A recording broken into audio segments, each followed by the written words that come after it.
하나님의 말씀 사도행전 27장부터 보시겠습니다.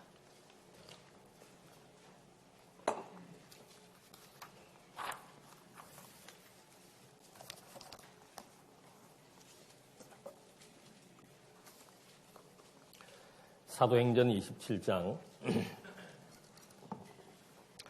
우리가 배를 타고 이탈리아에 가기로 작정되매 바울과 다른 제수 몇 사람을 아구스도 대의 백부장 율리오란 사람에게 맡기니 아시아 해변 각처로 가려 하는 아드라무떼노 배에 우리가 올라 항해할세 마게도냐의 데살로니가 사람 아리스다고도 함께하니라. 이튿날 시돈에 대니 율리오가 바울을 친절히 대하여 친구들에게 가서 대접받기를 허락하더니 또 거기서 우리가 떠나가다가 맞바람을 피하여 구브르 해안을 의지하고 항해하여 길리기아와 밤빌리아 바다를 건너 루기아의 무라시에 이르러 거기서 백부장이 이탈리아로 가려 하는 알렉산드리아 배를 만나 우리를 오르게 하니 배가 더디가 여러 날 만에 간신히 니도 맞은편에 이르러 풍세가 더 허락하지 아니하므로 살모네 앞을 지나 그레데 해안을 바람막이로 항해하여 간신히 그 연안을 지나 미앙이라 하는 곳에 이르니 라세아 시에서 가깝더라. 우선 8절까지 말씀 봉독해 드렸습니다. 지금 사도 바울은 그 지루했던 재판의 일정을 끝을 냈습니다. 그래서 그때는 아그리파 왕도 같이 동석했고 베스도 총독도 있는 가운데서 그냥 본인이 그렇게 요청만 하지 않으면은 풀려날 수도 있는 그런 상황임에도 불구하고 바울은 끝까지 로마에 가겠다고. 그 이유는 하나님께서 바울에게 나타나서 바울은 로마에 가야 된다는 하나님의 명을 받은 거죠. 그러니까 하나님의 명령을 받는다라고 하는 것은 이 세상의 그 어떤 명보다도 가치 있는 거죠. 왜? 하나님이 모든 만사와 만물의 주관자여 주인이기 때문에 그 하나님 모든 것의 주관자 주인이 바울에게 너는 로마에 가라. 가서 또 그리스도가 말한 대로 이방인들에게 내 증인이 되라 라고 했던 그 명령, 그걸 사도 바울은 잊지 않고 석방보다 더 중요한 것은 하나님의 명을 따라 로마에 가서 자기가 이 땅에 살아야 되는 이유를 바울은 분명히 알고 있습니다. 나는 로마에 가서 그리고 이방 땅에 예수가 하나님의 아들 그리스도라고 하는 사실을 증거하는 그것이 바울의 삶의 의미고 목표입니다. 그래서 바울은 그런 제수로 석방되는 일보다는 차라리 끝까지 나는 하나님의 명을 따라 로마로 가겠다는 그런 마지막 재판정에서의 말 때문에 결국은 사도 바울이 죄수의 몸이 되어서 이제 로마로 가게 되는 내용입니다. 근데 이 출발 도시 지금 읽으니까는 머리에 전혀 안 들어오죠. 우리 교회도 빨리 여기 지금 스크린 장치가 좀 돼가지고 화면이 그림이 좀 떴으면 좋겠고 제 교환도 여러분들이 같이 좀 공유하면서 봤으면 좋겠고 성경 구절도 말하면 탁탁 좀 이렇게 나올 수 있는 여건이 충분히 저는 된다고 보는데 지금이 이제 과도기라서 그런지는 모르겠습니다만은 조속히 가장 중요한 일은 제일 중요한 일은 말씀 선포입니다. 장안중앙교회의 정체성은 진리에 있습니다. 여기 우리가 모여서 힘을 모으고 수고하는 이유도 진리를 보존하고 전파하는 일에 힘쓰는 그것이 사도 바울이 죽기 살기로 로마에 가야 되는 사명과 같은 겁니다. 제일 중요한 것은 이 강론을 중심으로 해서 주변의 상황들, 이게 가장 우선적인 거예요. 그래서 저는 이렇게 개인적으로 말하지 않고 공개적으로 얘기를 하면은 장로님들이 더 잘 수긍을 해주시지 않을까. 그림도 못 그리는데 이것도 그려야 돼. 이거 안 그리면 지금 이게 무슨 말인지 들어오지가 않아요. 전혀. 하여튼 장화 비슷하게 그리고. 여기가 로마고. 그 다음에 여기 붙어 있는 여기 또 섬이 있네요. 그 다음에 여기에서 이제 이렇게 해서 여기가 이제 마게도냐 지역, 그 밑에 이렇게 붙어 있는 고린도가 있고, 그 다음에 이제 이렇게 맞부딪혀 있는 이런 여기가 이제 소아시아 지역, 지금의 터키 지역입니다. 그리고 여기 예루살렘에서 복음이 시작되었죠. 그리고 지금 현재 바울은 가이사라라고 하는 이 항구입니다. 그러니까 여기에서 로마에까지 가는 항로가 여기에 지금 개설이 되어 있는 겁니다. 그러니까 이 가이사라라고 하는 도시는 큰 도시예요. 로마의 행정부가 있고 총독이 여기 주둔하고 있기 때문에 여기에서 벌써 로마로 갈 수 있는 항로가 지금 다 이렇게 준비된 곳이죠. 그러니까 뭐 하나님께서는 이미 이 바울을 쓰시기로 이미 창세전부터 계획을 했고, 그 계획이 우리는 생각지도 않는 세계사를 통해서 이 바울의 행로가 진행된다라고 하는 거. 로마가 이 지역을 지금 다 일대를 지배하게 하나님께서 섭리해 놓은 이유가 바울로 하여금 로마에 가서 복음을 전파하게 하기 위한 겁니다. 그렇게 지금 섭리를 해놓고서는 이제 바울이 출발을 했는데, 여기 이제 고구마처럼 생긴 이렇게 생긴 구부르라고 하는 섬이 있습니다.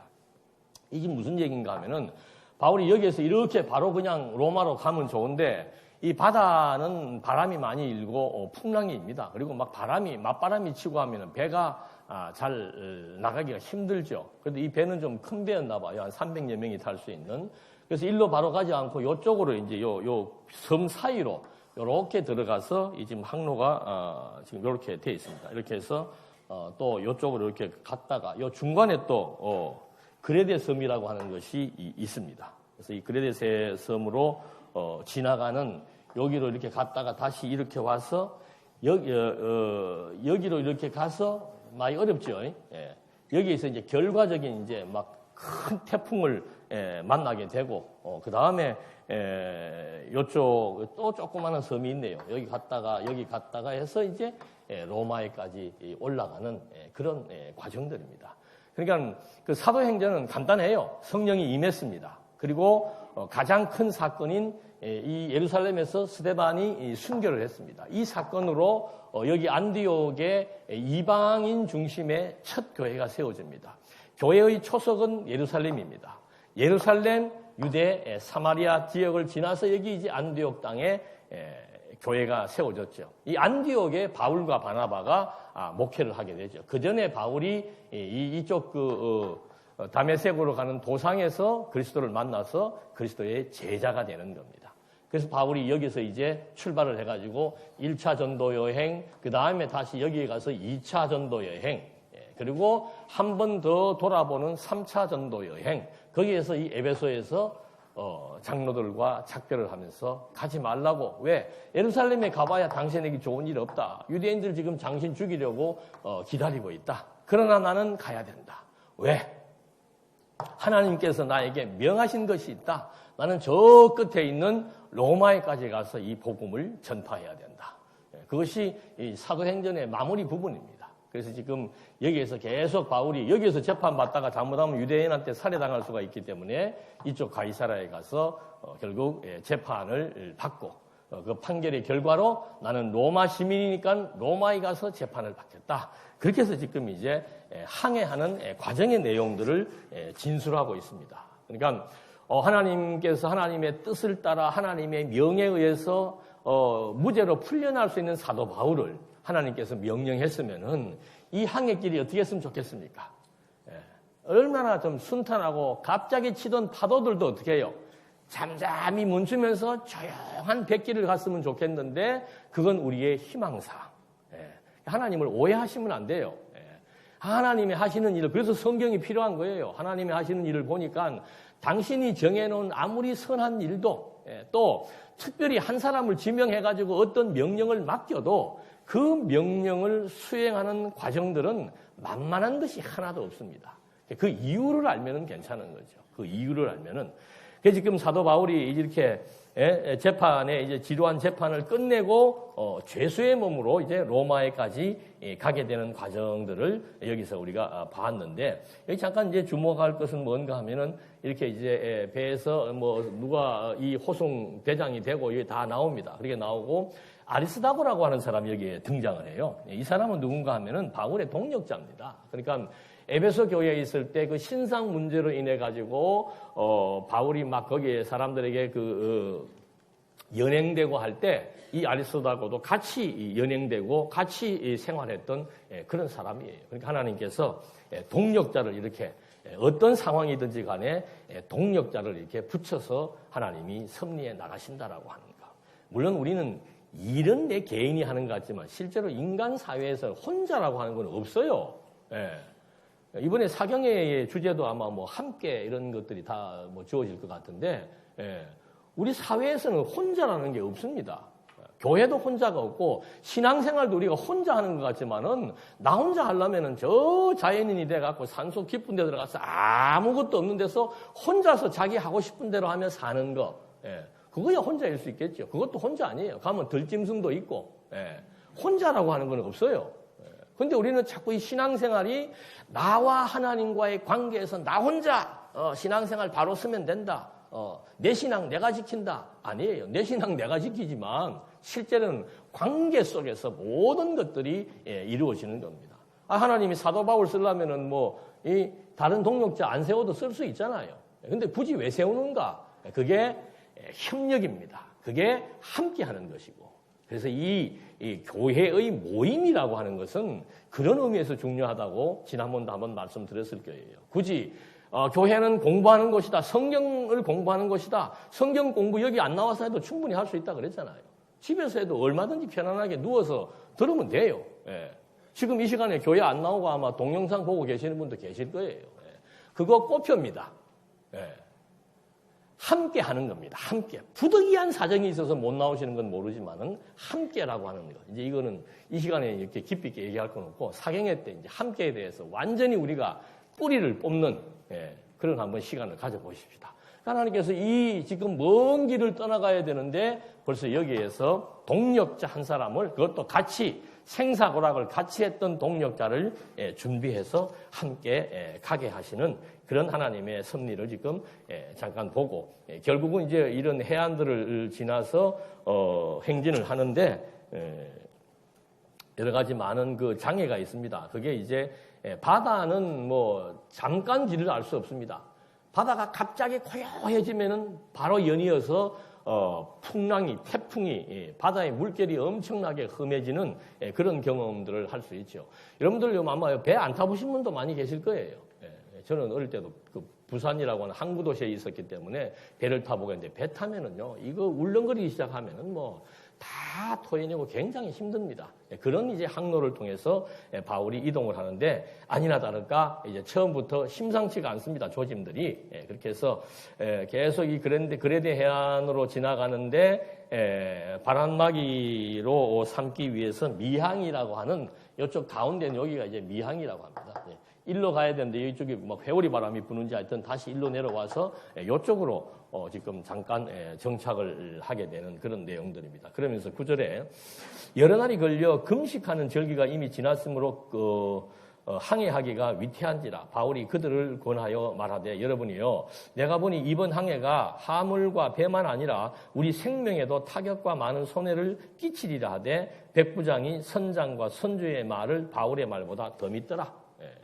이미 이제 바울이 하나님이 함께 하신다는 사실, 이 사람 백부장이 알았는지는 모르겠습니다만은 그만큼 이제 바울은 죄수의 몸이면서도 선장의 역할을 감당할 수 있는 그런 위상을 하나님이 주셨는데 문제는 뭔가 하면 바울은 직감하는 거죠. 하나님에 대해서 바울도 잘 알고 바울이 이미 자기는 몸에 엄청나게 충격적인 불치병이 들었음에도 불구하고 하나님께서 그걸 너에게 은혜라고 하신 하나님이라고 하는 사실을 알기 때문에 내가 지금 뭐 로마에 복음 전하러 가는데 무슨 어려움이 있겠습니까? 천만의 말씀이에요. 어떤 선한 일을 추구해 나가더라도 하나님께서는 이렇게 어려움을 주시는데 지금 보니까 바울이 미리 예언을 해줍니다. 이번 항해는 보니까 이게 심상치가 않습니다. 여기에 있는 뭐 화물도 마찬가지고 또 더더군다나 이 배도 지금 위태롭고 여러분 그 큰 파도 일르면 배 같은 거 그냥 막 박박 나무 배들은 정말 막 박살이 나버리죠. 그래서 배도 위태롭고 더더군다나 우리의 생명에도 큰 타격이 있을 것 같은 불길한 예감이 듭니다. 그렇게 하니까 이제 더더군다나 그런 걸 미리 예언해주는 바울에 대해서 주목할 수밖에 없지요. 그런 이제 상황에서 12절 그 항구가 겨울을 지내기에 불편하므로 거기서 떠나 아무쪼록 베닉스에 가서 겨울을 지내자 하는 자가 더 많으니 베닉스는 그레데 항구라 한쪽은 서남을 한쪽은 서북을 향하였더라. 그러니까 요 바로 위에 쪽으로 간 겁니다. 어디 갔어요 성경이? 13절 남풍이 순하게 불매 그들이 뜻을 이룬 줄 알고 닻을 감아 그레데 해변을 끼고 항해하더니 얼마 안 되어 섬 가운데로부터 유라굴로라는 광풍이 크게 일어나 배가 밀려 바람을 멈추어 갈 수가 없어 가는 대로 두고 쫓겨가다가 가우다라는 작은 섬 아래로 지나 간신히 거루를 잡아 끌어올리고 줄을 가지고 선체를 둘러 감고 스르디스에 걸릴까. 스르디스라고 하는 것은 이 여울입니다. 막 이렇게 일어오르는 걷잡을 없이 일어오르는 그런 그 파도예요. 걸릴까 두려워하여 연장을 내리고 연장은 다치지요. 그걸 내리고 그냥 쫓겨가더니 우리가 풍랑으로 힘이 애쓰다가 이튿날 사공들이 짐을 바다에 풀어버리고 왜? 배에 짐이 너무 많아버리면 울렁거리면서 한쪽으로 치우칠 수도 있고 배가 파손될 수도 있죠. 사흘째 되는 날에 배의 기구를 그들의 손으로 내버리라. 여러 날 동안 해도 별도 보이지 아니하고 큰 풍랑이 그대로 있음에 구원의 여망마저 없어졌더라. 우리 세월호 배도 역시 마찬가지였습니다. 이 짐 같은 거 잘못 싣고 하게 되면은 이거 중심 잃어버리면 배들도 그냥 넘어져 버리죠. 이 시대는 더 열악한 환경이었는데 바울이 미리 예언한 대로 바로 이제 이쪽 지역에 와가지고는 이제 구라굴로라고 하는 큰 바다에서 가장 무서운 폭풍, 태풍을 만나서 바다가 막 요동을 치는 그런 상황에 이르러서 모든 것들을 이제 다 물품도 버리게 되고 하는 그런 상황을 바울의 예언대로 지금 여기에서 일어나는 것을 확인해 볼 수 있는 겁니다. 그래서 우리 미리 명제적으로 말씀드린 대로 바울이 복음을 전하러 로마에 가는데 형통하고 평안한 길로 가야 되지 않겠는가? 우리도 마찬가지예요. 내가 그래도 예수 믿는 사람인데 내가 교회 생활 열심히 하고 하나님의 일에 누구보다도 더 내가 좀 충성 있게 열심으로 지금까지 살아오고 있는데 풀리지 않는 일들이 있다 이 말입니다. 풀리지 않는 일들. 그래서 우리가 이럴 때 구약 역사를 잠깐 점검을 해볼 필요가 있죠. 하나님이 왜 이렇게 섭리를 해나가시는가. 여러분 하나님께서 아브라함을 부리셔가지고 아브라함을 통해서 큰 민족을 이루어주겠다는 약속을 합니다. 그런데 그 아브라함의 아내가 어떤 상태예요? 자식을 한 번도 가져보지 못한 불임 여성입니다. 그 병이에요. 자식을 잉태할 수가 없는 그런 상황의 할머니죠. 그런 아주 부정적인, 도저히 불가능한 부정적인 그런 상황에서 아브라함에게 큰 민족을 이루어주겠다고 약속을 하는 거죠. 그 아브라함이 그걸 어떻게 믿습니까? 그런데 하나님께서는 결국 아브라함이 100세 때 아들을 주시는 그런 하나님의 능력을 여기에서 보여주는 겁니다. 그러니까 우리가 하나님의 능력 얘기하는데 능력은 그냥 우리가 체득할 수가 없어요. 여러분 하나님의 능력이 대단합니다. 하나님이 우주와 만물을 창조하신 창조주로서 이 전능하신 분입니다. 지금 표정 보니까 감동 없잖아요. 다 아는데 와닿지가 않는 거죠. 그러면 그 능력의 위대하심, 광대하심을 언제 할 수 있는가? 이런 거예요. 도저히 과학적으로, 의학적으로 할 수 없는, 될 수 없는 그런 상황들을 하나님이 섭리해 나가실 때, 그때 하나님의 능력을 체득하고 체험하게 될 때 하나님에 대한 뭐가 나타나요? 의지, 신앙심이 거기에서 드러나게 된다는 거죠. 그냥 하나님께서 당연히 놓을 수 있는 상황에서 아들을 주시면은 그 아들은 당연한 아들이죠. 그런데 이건 도저히 불가능한 상황 가운데서 섭리하시는 것 때문에 아브라함은 이걸 하나님의 은혜라고 얘기한다 이 말이죠. 두 번째, 이스라엘 백성들 모세 시대 때 애굽의 노예 생활을 시킵니다. 아니 하나님의 백성들 큰 민족이 이루어주겠다라고 했으면은 좋은 땅에서 아주 잘 좋은 자식들을 생산할 수 있는 좋은 환경을 주셔야 되는 거 아니에요. 태교도 해야 되고 애들 키우려면 잘 먹여야 되고 교육도 잘 시켜야 되는데 이거는 완전히 정반대로 큰 민족을 이루어주겠다고 약속하신 하나님이 어디다 집어넣어버린 거예요. 애굽이라고 하는 나라에 도저히 빠져나올 수 없는 그 강대국의 노예로 만들어버렸다 이 말입니다. 근데 거기에서 놀랍게 거기에서 큰 민족이 형성되게 섭리하시는 하나님의 섭리 역사. 이건 절망적이죠. 노예 생활을 한다는 것은 절망적이에요. 처음부터 애굽에 가서 노예 생활 시키려면 안 가잖아요. 그래서 흉년이 들게 해가지고 거기에 또 이미 요셉을 준비해서 요셉이 총리로서 자기 식구들 오면은 얼마든지 먹여 살릴 수 있는 그런 여건들을 하나님이 만들어 놓고는 야곱을 불러가지고 그때 애굽으로 이주한 야곱의 후손들이 400년을 거기에서 완전히 절망적인 상황 속에서 집어넣었는데 거기에서 생육하고 번성해서 큰 민족이 이루어지게 섭리하시는 하나님의 섭리. 그러니까 우리는 그런 핑계 대면 안 돼요. 뭐 애들을 키울 환경이 안 되고 여건이 안 되고 뭐가 돼야 되는데 그게 안 되고 바울은 좋은 여건 팽겨두고 복음을 전하려면 내가 죄수의 몸이 풀려나가지고 복음을 전하는 게 훨씬 좋잖아요. 죄수가 아닌 의인의 몸이 돼가지고 많은 사람들로부터 신임을 얻고 공신력을 가지고 정정당당하게 다니면서 복음을 전해야 되는데 바울은 도리어 죄수의 몸이 되게 해서 포로의 몸이 되게 해서 죄수의 몸이 되게 해서 이 거친 항로를 지금 경험하게 하신 다음에 로마에 도착하게 하신다는 거죠. 왜 그러셨을까? 지금 계속 풀어나가는 겁니다. 왜 하나님이 이렇게 절망적인 상황 가운데서 생육하게 하고 번성하게 하는가? 도저히 나중에는 막 사내 아이들 2살 이상 된 사내 아이들 다 2살 이하짜리는 죽이라고 해도 그래도 히브리 여인들은 튼튼해서 생육하고 번성하는데 뭐 전혀 지장이 없도록 섭리해 나가시는 하나님의 섭리 역사. 이래야 정말 인생은 내가 사는 것이 아니고 하나님의 능력을 힘입어야 살아갈 수 있다. 이게 신앙의 초보예요. 인생 내가 사는 것이 아니구나. 내가 똑똑하고 내가 능력 있고 내가 계산을 잘하고 내가 뭐 미리미리 무엇들을 준비들을 철저히 잘하고 아무리 준비 잘해 보십시오. 한 가지 잘못되면 모든 준비가 허당이 돼버리는 겁니다. 그래서 하나님이 철저하게 지금 뭐 바울이 로마에 가서 복음 전하는 거 2000년 전의 일인데 우리하고 무슨 상관이 있어요? 뭐 그래 그렇게 했는가 보다 그러면 끝나는 거지. 아니에요. 2000년 전에 바울을 역사하신 하나님은 지금도 살아계시고 지금도 우주와 만물을 당신의 뜻과 능력으로 지배해 나가시고 지금도 우리의 생사화복을 당신의 뜻을 따라 섭리해 나가신다는 거예요.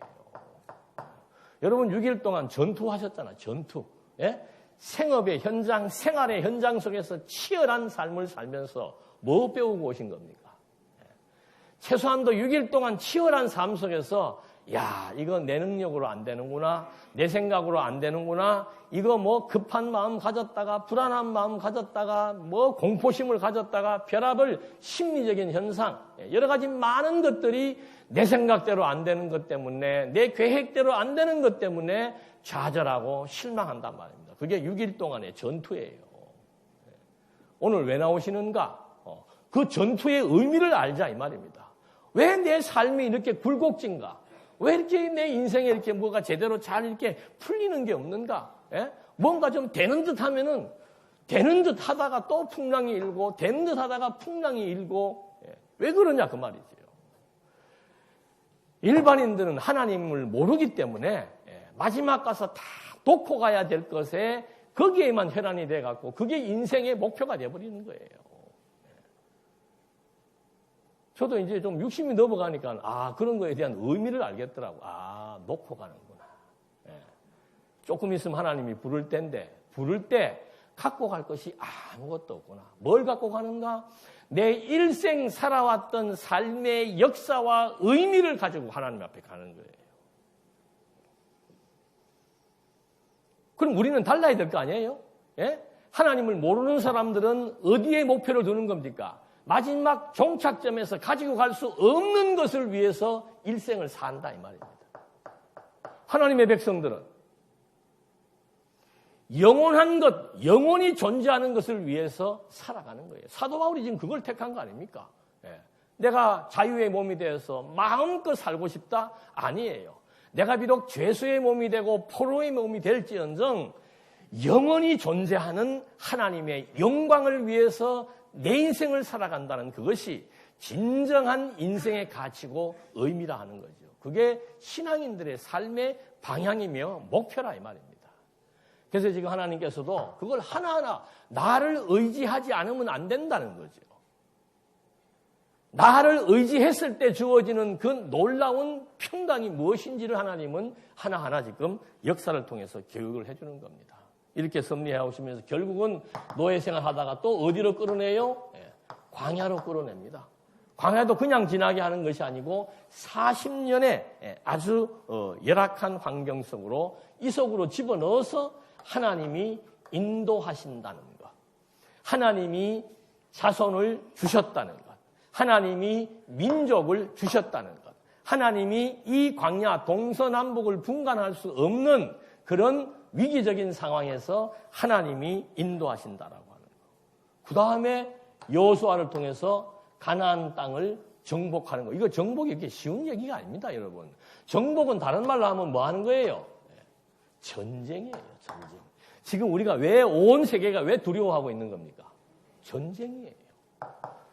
이때 전쟁보다 지금 이때도 전쟁 이때 전쟁은 리얼합니다. 바로 막 면전에서 사람 보고 찌르고 죽이고 막 피가 튀고 하는 이런 전쟁이에요. 지금 이제 우리가 꽥소리도 못 내고 어떻게 해요? 한 방에 가는 전쟁입니다. 피난갈 거 없어요. 이 조그만한 남한 땅에 핵 하나 떨어지고 나면은요, 살아있는 것도 저주예요. 그 핵에 대한 오염이 돼가지고 평생을 고통 속에 살다 가는 겁니다. 서울 사는 분들, 서울에 떨어지는 거 행복한 줄 알면 됩니다. 그냥 빨리 가버리면 돼요. 살겠다고 어디로 이사 가봤던들 별 볼 일 없습니다. 하나님이 주시는 시험은 내가 도망간다고 안 돼요. 그 친구 이름 뭐예요? 요나. 아무리 다른 쪽으로, 반대쪽으로 가려고 해보니까 요나가 반대쪽으로 가니까 뭐가 일어요? 풍랑이 일잖아요. 뱃사람들은 벌써 풍랑이 일면 압니다. 여기 누군가가 이 풍랑의 원인자가 있다. 누구냐? 나다. 뭐 빠져라. 방법이 없습니다. 그래서 우리는 고난을 그냥 하나님의 능력을 보기 위한 과정으로 보고 거기에 같이 몸을 맡겨서 가야 되는 것이지, 그 고난을 피하려고 한다거나 그걸 뭐 몸부림을 치면서 내가 어떻게 해결하려고 한다면은 절대 해결되지 않습니다. 그게 무지한 사람들이에요. 하나님의 지혜라고 하는 건 뭔가 그 일의 이치의 요 순간만 보는 게 아니라 이 말입니다. 여러분 사도 바울 보십시오. 엄청난 어려운 일을 겪지만은 끝내는 어디를 갑니까? 반드시 로마에 갑니다. 하나님의 뜻은 어떤 엄청난 과정을 통해서라도 반드시 어떻게 된다? 우리의 꿈은 안 이루어질 수 있지만 하나님의 뜻은 반드시 이루어지게 되어 있습니다. 그래서 오늘만 보지 말자 이 말이에요. 예? 노예 생활만 볼 것도 없고 광야 생활만 볼 것도 없고, 결국 하나님의 목표는 가나안 땅이에요. 근데 그 가나안 땅도 그냥 주는 게 아니고 뭐예요? 인간이 가장 두려워하는 전쟁을 통해서. 그러니까 여호수아에게 하나님이 뭐라고 그럽니까?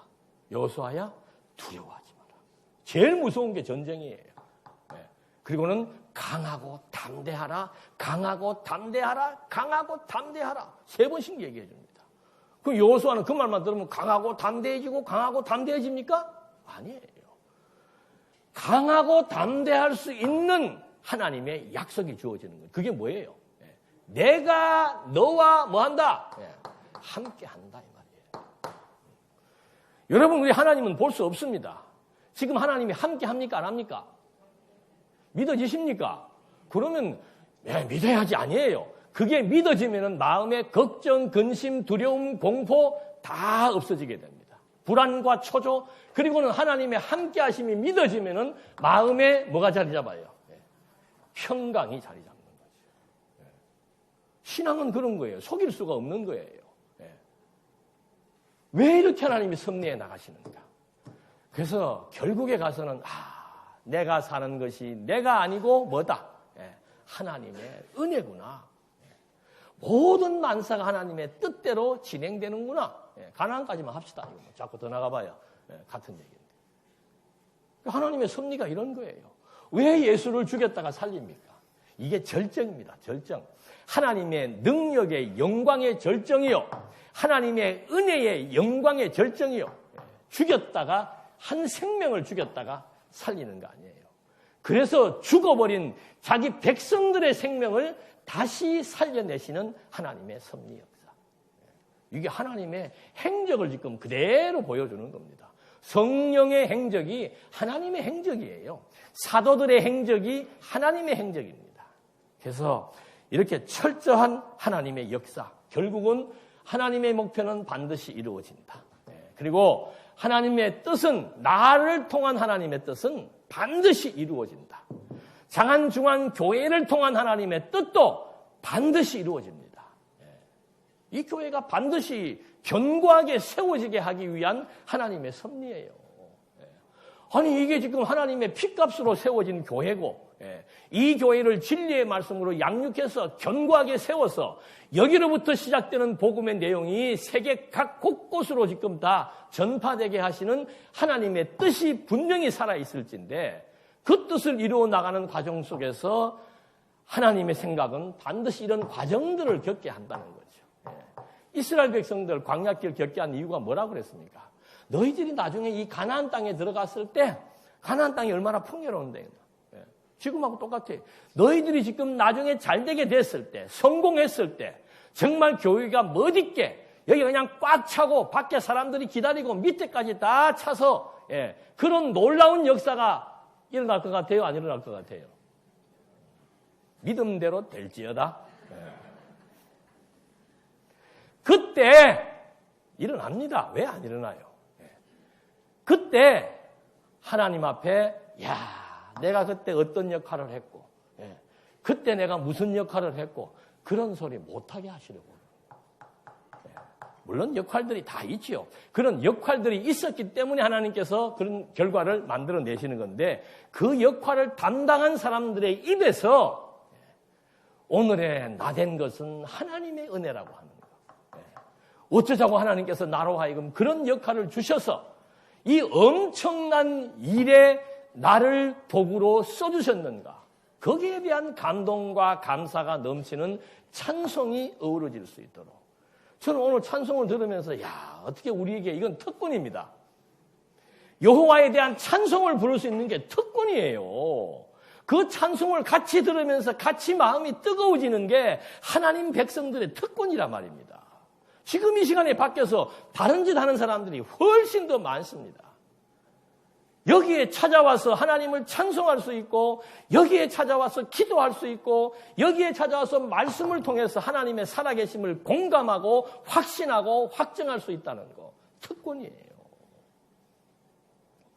우리는 좋은 차를 타야 그게 특권인 것 같고, 다른 사람보다 큰 집을 살아야 그게 특권인 것 같지만, 하나님의 백성들의 특권은 하나님의 은혜를 깨닫고 찬송하는 것이 특권이에요. 왜? 여기에 주어진 이것은 나중에 가져가지 못하는 거라니까요. 영원한 나라에서는 아무짝에도 쓸모없는 거예요. 영원한 나라에서 계속해서 쓸모있는 것은 뭡니까? 하나님의 은혜의 영광에 대한 찬양이에요. 찬양할 거리가 없다? 뭐 하고 있을 거예요? 영원토록 사는데 찬양할 거리가 없어요. 그 찬양은 어떻게 해서 나오는가? 이런 절정의 환경들, 완전히 인생을 포기하고 싶은 여건들, 포기할 수밖에 없는 여건들, 도저히 헤어날 수 없는 그런 여건들의 굴곡진 인생들을 하나님이 주셔야 영원한 세계에서 영원히 하나님을 찬송할 수 있는 찬송거리가 주어진다 이 말이에요. 어려움이 없는데 어떻게 하나님을 의지합니까? 예? 말이 안 되는 소리죠. 어려움이 없는데 어떻게 하나님을 의지해요?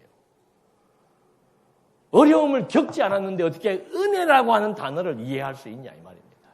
그래서 하나님께서 사도 바울을 통해서 이렇게 해나가는 이런 행적들에 대한 의미가 정말 하나님은 바울에게 로마로 간다고 하더니 죽을 뻔하는 그런 자칫하면 다 몰사하는 거예요. 그런 풍랑을 주셔서 하나님이 섭리를 해나가시더라 이거죠. 그 다음에 이제 어디 할 차례죠?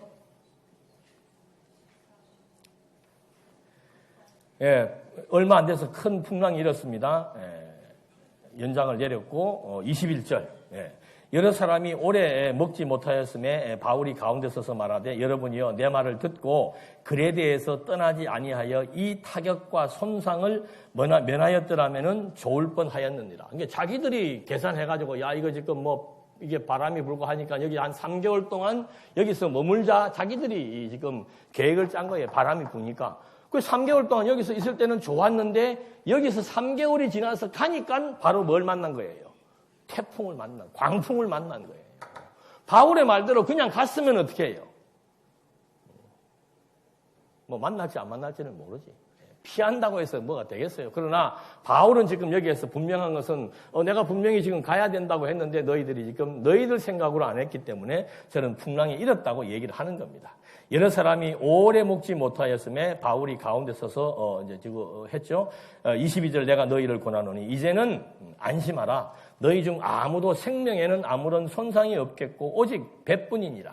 내가 속한 바 곧 내가 섬기는 하나님의 사자가 어젯밤에 내 곁에 서서 말하되 바울아 두려워하지 말라. 내가 가이사 앞에 서야 하겠고 또 하나님께서 너와 함께 항해하는 자를 다 내게 주셨다 하였으니 그러므로 여러분이여 안심하라. 나는 내게 말씀하신 그대로 되리라고 하나님을 믿노라. 그런즉 우리가 반드시 한 섬에 걸리리라 하더라. 그러니까 위기에 하나님은 반드시 확신을 주는 말씀을 해주시는 거죠. 누가 안 두렵습니까? 이 태풍이 있는데 어떻게 바닷속에 있는 그 배가 두렵지 않을 수 있겠습니까? 그때 하나님이 바울에게 나타나서 두려워하지 말라고 얘기하는 거죠. 왜 두려워하지 말라고 그랬습니까? 여기에도 보니까. 두려워하지 말라. 그 이유는 네가 반드시 가이사 앞에 서야 되겠고 하나님께서 너와 함께 항해하는 자를 다 내게 주셨다 했다. 그러니까 바울이 두려워할 필요가 없는 것은 바울의 사명이 남아있는 거예요. 여기 가야 돼요. 아직 바울의 인생의 사명이 남아있기 때문에 어떤 태풍을 만나도 죽지 않는다는 거죠.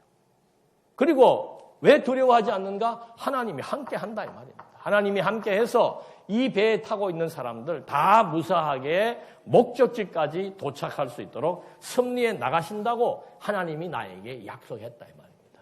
여러분 우리가 성경을 상고하는 이유가 뭡니까? 하나님 앞에 기도하는 이유가 뭡니까? 확신이에요. 하나님이 나와 함께 하신다는 사실을 성경을 통해서 우리는 음성을 듣는 거라 이 말입니다. 오늘 이 아침에 지금 이게 하나님의 음성이에요. 하나님께서 역사를 이렇게 섭리해 나가시는구나. 반드시 하나님의 목적대로 섭리해 나가시는구나. 반드시 하나님은 이스라엘 백성과 함께 했다. 모세와 함께 했던 것처럼 여호수아 너와 내가 끝까지 함께 할 것이다. 너를 대적한 자가 없다. 왜? 하나님이 함께 하시기 때문에. 세상에 믿을 것, 의지할 것 아무것도 없습니다. 세상에 주어진 것 가지고 그것으로 힘을 얻고 산다는 것, 이건 하루아침에 태풍 앞에 촛불과 똑같은 거예요. 믿을 만한 것들이 아무것도 없다 이 말입니다. 왜? 우주와 만물을 창조하신 하나님만이 영원하기 때문에 보이는 모든 것들은 잠깐이고 반드시 사라지게 돼 있다는 것이 이건 역사가 증명하고 과학이 증명하는 겁니다. 날 때가 있으면 반드시 어떻게 해요? 죽을 때가 있는 거예요. 이 섭리의 법칙들을 통해서 무엇이 가치로운지를 지금 하나님은 말해주고 있는 겁니다. 그래서 바울에게 안심하라고 얘기하면서 안심할 수밖에 없는 확신을 주셔서 안심하라고 얘기하는 거죠. 하나님이 함께하는데 두려워할 게 뭐 있냐는 거죠. 그래서 바울이 도리어 사람들에게 뭐라고 얘기합니까? 여러분 안심하십시오. 걱정할 거 없습니다. 여러분 그 태풍이 일 때 집에 유리창이 흔들리면서 깨질 정도인데 그런 태풍이 있는 바다 가운데 배를 타고 있다면은 한번 상상을 해보니까 얼마나 그게 무서운 일이겠습니까? 그런 가운데서 하나님이 바울에게 약속을 했고 바울은 그 하나님의 말씀을 배에 탄 일행들에게 그대로 선포해 주면서 안심하라. 왜냐하면 내게 하신 하나님의 말씀은 반드시 그대로 되기 때문이다. 그게 확신입니다. 너희를 향하신 하나님의 뜻은 반드시 이루어진다는 것. 그게 하나님의 확신이에요.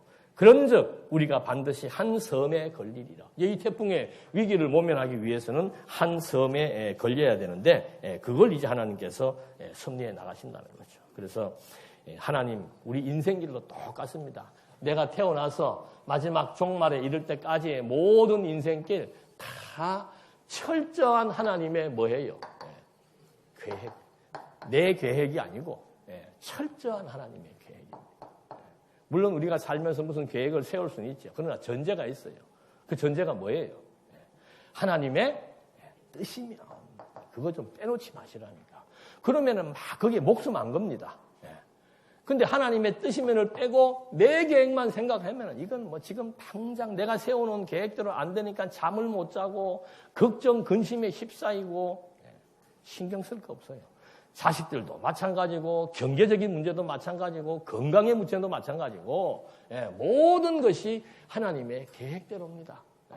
지금 당장 공부 안 한다고 해서 그의 인생이 끝난다? 부모가 볼 때는 끝나는 것 같죠. 야, 너 인마 공부 안 해가지고 그따위로 해서 좋은 직장을 어떻게 갈 것이며 직장 없으면 장가도 못 간다. 그건 일반적인 생각이죠. 자기 생각.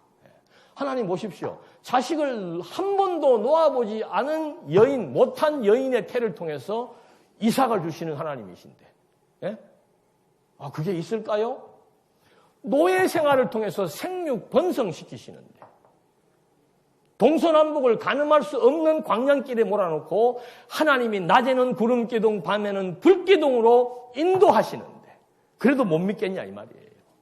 가나안 땅을 정복해야 되는데 그 전쟁을 치르기 위한 여호수아의 두려움 앞에 하나님이 함께 하시면서 하늘의 군대를 여호수아 눈에 보여주는 거예요. 지금 사도 바울에게 하나님의 음성을 들려서 하나님의 함께 하심에 대한 확신을 갖게 하는 것처럼 15년 동안 전쟁을 치러야 되는데 전쟁이 1, 3년도 아니고 15년이에요. 15년 그냥 막 눈앞에서 죽고 사는 전쟁을 치르는데 어떻게 두려워할 수 없는가? 하나님이 하늘의 군대를 보여주잖아요. 그 하늘의 군대를 보니까 확신이 생기고 강하고 담대한 믿음에 의해서 전쟁을 치르게 되는 여호수아. 전쟁 치르러 나가는 여호수아 나이가 95이에요. 30도 아니고 50도 아니고 95입니다. 95세 가장 험한 일을 지금 하도록 만들어 나가시는데 그래야 하나님의 능력이 온전히 드러나지요. 95세 할아버지가 무슨 전쟁을 치르겠는가? 하나님이 치른다. 무엇을 통해서? 하늘의 군대를 통해서. 때로는 이 하나님의 백성들이 직접 나가서 칼싸움을 안 해도 성이 저절로 무너지게도 소리 지르니까 성이 무너지잖아요. 때로는 자기들끼리 그냥 막 적군 악군 구별을 못 해가지고 자기들끼리 죽게도 하시고 우박이 떨어져서 죽게도 하시고 하늘의 군대, 하나님의 능력으로 이 땅을 정복하게 하신다는 섭리 역사. 이 정도 왔는데도 안 믿어지면 안 되죠. 이 정도 지금 이렇게 열변을 토했으면 진짜 하나님이. 그래서 기도할 때도 그런 말씀 드렸습니다. 순간에 너무 우리가 집착하지 마시단 말이에요. 순간에. 지금 안 된다고 이게 막 끝나는가? 아니에요. 내 인생 다 끝나는 줄 알았는데 또 싹이 나잖아요. 동토의 땅, 겨울이 와서 땅이 얼어버렸을 때 모든 생물들이 다 식물들이 죽은 것처럼 보이지만은 또 이제 봄이 오니까 그 얼어붙은 땅에서 뭐가 나요? 가장 연한 순이 나타난다 이 말입니다. 그 얼어붙은 땅을 뚫고 나오는 것이 뭔가? 가장 연한 싹이 그걸 뚫고 나오는 거예요. 창이 뚫고 나오는 게 아니고. 그게 하나님의 능력입니다. 안 된다고 좌절할 것도 없고 얼마나 앞으로 인생길이 긴데 지금 현재 뭐 취업 때문에 대학 때문에 결혼 때문에 현재 지금 벌어진 사업 때문에 누가 그래요? 지금 우리 나이에 사업 한번 실패하면 끝납니다. 95세에도 하나님이 이렇게 세워요. 95세에도. 그러니까 내 인생 내가 자꾸 장담하지 마시라 말입니다. 안 된다고 장담할 것도 없고 된다고 장담할 것도 없고 궁극적인 목표는 반드시 이루어지게 돼 있죠. 우리의 주어진 하나님의 목표는 하나님의 백성들 애굽에 400년 동안 종살이하게 하시다가 가나안 땅을 정복하게 하신 것처럼 이 험한 세상 속에 하나님의 백성들을 두어서 때로는 노예 세월로 때로는 정말 엄청난 핍박과 전쟁의 공포 속에서 살게 하시지만 반드시 영원한 하나님의 나라는 하나님의 백성들이 반드시 가게 되어 있다는 약속의 말씀. 그래서 우리에게는 희망이 있는 겁니다. 우리에게는 소망이 있는 거예요. 이 땅에서의 삶은 말 그대로 하나님 의지하는 법을 배우고 하나님이 어떻게 승리해 나가시는지를 배우고 하나님의 그 은혜의 영광을 깨닫고 찬양하는 그런 연습의 시간들이다 이 말입니다. 내 인생의 진짜 마지막 정점은 육신의 옷을 벗는 그때가 새로운 세계가 열리는 순간입니다. 모든 것이 어두워졌을 그때 가장 무서운 두려운 죽음의 순간을 통해서 우리는 새로운 생명의 세계가 열리고 새로운 하나님의 나라가 열린다는 이것이 성경이 우리에게 약속해 준 거. 이스라엘의 역사를 통해서 하나님이 살아계신 게 너무도 분명하잖아요. 유대인들은 뼛속까지 하나님을 믿고 있단 말입니다. 너무도 분명한 역사예요. 자기네들의 역사니까. 이 역사를 공부한 우리들 똑같은 겁니다. 성령께서 우리에게 깨닫고 느끼고 확신하는 마음을 주실 때 정말 하나님은 살아계시는구나. 그 살아계신 하나님이 지금 약속은 뭔가 영원한 하나님의 나라를 약속했다는 거예요. 하나님의 백성들이 갈 곳은 하나님의 백성들에게 약속된 미래는 영원한 하나님의 나라라고 하는 거. 그래서 사도 바울이 마지막에 이태 동안 찾아오는 사람들에게 영원한 하나님의 나라를 끊임없이 가르치면서 예수가 하나님의 아들 그리스도라는 사실을 증거하는 것으로 사도행전이 끝난다고 그러잖아요. 부활의 사건은 그냥 주어진 게 아니에요. 예수가 하나님의 아들이라는 것을 확증시켜 주는 겁니다. 지금도 그 부활하신 그리스도가 승천해서 성령을 통해서 성령이 하는 일은 끊임없이 예수가 하나님의 아들 그리스도이심을 증거하는 것이 오실 때까지 성령의 사역입니다. 예수가 하나님의 아들 그리스도로 믿는가? 믿는다면은 그 하나님의 살아계심을 믿을 수 있고 그 하나님이 펼쳐나가시는 하나님의 나라도 믿을 수 있게 되어 있는 겁니다. 우리가 주목하는 것은 바울이 얘기했습니다. 우리가 주목하는 것은 보이는 세계가 아니고 보이지 않는 세계 바로 영원한 하나님의 나라가 우리 인생의 목표점이고 내가 항상 주목하고 집중하고 살아가야 될 삶의 의미라고 바울은 분명하게 언급하고 있는 거죠. 그래서 우리들은 부활에 대해서 좀 더 심도 있는 하나님 나라에 대한 심도 있는 확신을 가질 필요가 있는 겁니다. 부활에 대한 확신이 없이 하나님 나라에 대한 확신이 없이 이 땅에 살면서 유혹받지 않고 거기에 심취하지 않고 살 수는 없는 거예요. 사도 바울이 왜 자처합니까? 왜 사도 바울이 고생을 자처하는 거예요? 왜 로마로 가기로 자처하는 겁니까? 바울이 죽음에서 부활하신 그리스도를 만났잖아요. 바울은 실제 만나는 것으로 끝났지만 우리는 신구약 성경을 통해서 예수의 부활을 성경이 총체적으로 증거해주고 있다는 사실. 그 약속을 지금 우리들에게 믿게 하시려고 성령을 보내어서 성령이 지금도 그리스도의 부활을 전파하게 해서 지금 이 교회가 어떻게 서진 겁니까? 예수가 하나님의 아들 그리스도이심을 부활 사건을 통해서 확증한 자들을 모이게 해서 교회를 하나님이 세워나가시는 거라 이 말입니다. 그리스도의 부활 사건. 이거 우리가 정말 안 믿어진다면은 밤잠을 자지 않고라도 성경을 통해서 확인해서 정말로 그리스도는 하나님의 아들로서 죽음에서 부활하신 것이 분명하구나. 그분이 지금 살아있다는 거 어떻게 증거하는가? 그분이 약속했잖아요. 지금 하나님의 예언대로 광풍도 만나고 하나님의 예언대로 광풍 가운데서 보호도 받고 똑같아요. 그리스도의 부활을 어떻게 믿는가? 그리스도가 승천하시면서 성령 보내주겠다고 약속하고 예언한 대로 성령이 지금 와서 지금도 성령의 내주 역사 감동 감화하심으로 복음이 선포될 때 함께 깨달음이 오고 함께 확신이 오고 이 말씀이 지금 계속해서 확산됨으로써 세계 곳곳마다 교회가 세워지는 놀라운 역사. 장안교회는 바로 성령이 역사하는 산 증거입니다. 장안중앙교회는 부활하신 그리스도가 지금 살아 존재한다는 것에 대한 산 증거예요.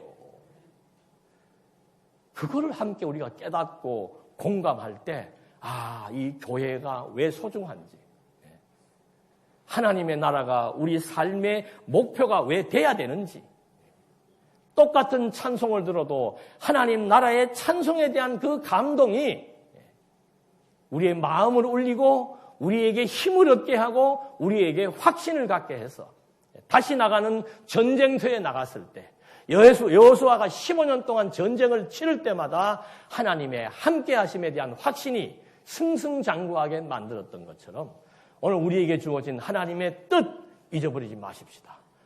내가 원해서 하나님이 나에게 오시는 게 아니고 하나님의 아들들이기 때문에 하나님이 함께 하시는 겁니다. 지금도 하나님은 우리와 함께 합니다. 하나님은 내 인생을 끝까지 책임지고 이끌어 나가십니다. 걱정하지 마시고 힘들고 어려운 일이 왜 없겠습니까? 우리의 자녀들 힘들고 어려운 일이 왜 없겠습니까? 하나님 의지하도록 권면하는 것. 하나님을 믿는 것이 우리에게 어떠한 가치인 것을 알게 하는 것. 이게 오늘 우리가 살아야 되는 1차적인 이유라고 하는 사실을 함께 공유하고 공감하시면서 세상을 바라볼 때 정말 여호수아처럼 강하고 담대한 마음으로 왜 하나님이 함께 하십니까? 기도하시겠습니다. 살아계신 하나님 아버지, 정말 하나님을 믿는다는 것이 쉬운 일은 아닐진데 어떻게 저희들에게 성령을 통해서 하나님의 존재를 깨닫게 하시고 믿어지게 하셔서 때로는 하나님을 의지하지 않고 때로는 보이는 것들을 의지하지만 다시 하나님을 의지할 수밖에 없도록 섭리해 나가심으로써 하나님의 능력을 보게 하셨고 그것이 하나님의 은혜임을 깨닫게 하셔서 철저히 하나님을 의지하며 하나님의 뜻에 순복하며 살아갈 수 있는 아름다운 인생길 약속하신 대로 우리에게 허락하시고 약속하신 대로 인도해 주시옵소서. 이 세상에 의지할 것 아무것도 없다는 것 다시 한번 확인해 보면서 늘 하나님 의지하면서 하나님의 섭리를 깨달아가면서 그 은혜의 영광을 찬송할 수 있도록 인도해 주시옵소서. 예수님의 이름으로 기도드립니다. 아멘.